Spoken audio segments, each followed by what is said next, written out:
धान्ये नीयतेभिः शुभिर्वाजिन इव हृत्प्रतिष्ठारमृतम् प्रजासु यस्मान्नरिते किञ्चन कर्म क्रियते तन्मे मनः शिवसङ्कल्पमस्तु येनेदं भूतं भुवन्तरजायमानो बहुधा विजायते तस्य योनिं परिपश्यन्ति धीरास्तिः सप्तास्यासन् परिधयस्त्रिः सप्तसमिधः कृताः देवा यज्ञयन्तन्वा न अवध्नन् पुरुषम् अन्तरिक्षगुं शीर्ष्णोद्योः समवर्तत पद्भ्यां भूमिर्दिशः श्रोत्रात् तथा लोकान् अकल्पयन् यत्पुरुषेण हविखा देवा यज्ञमदन्वत वसन्तोऽस्यासीदाज्यम् अन्वालेभिरेरथ्यो नरश्मिन् तज्जाग्रतो दूरमुदैति दैवं तदु सुप्तस्य तथैवैति दूरङ्गमं ज्योतिखां ज्योतिरेकं तन्मे मनः शिवसङ्कल्पमस्तु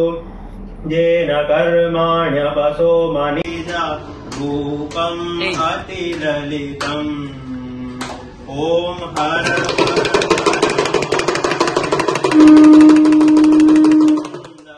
सकल शरीरे कृतभस्माभरणम्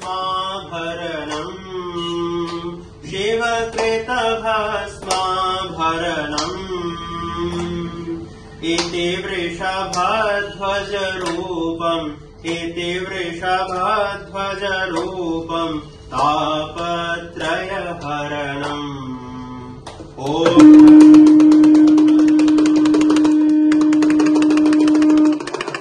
खनिनादम् कृत्वा झल्लरिनादयते शिव झल्लरिनादयते नीराजयते ब्रह्मा नीराजयते ब्रह्मा वेदऋचां पठते ॐ हर हर हर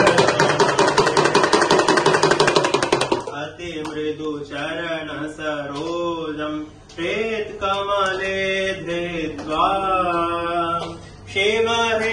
कमले धृत्वा अवलोकयति महेशम् अवलोकयति महेशम् ईशम् अभिनन्द्वा ॐ स्नानम् आरति समये हृदये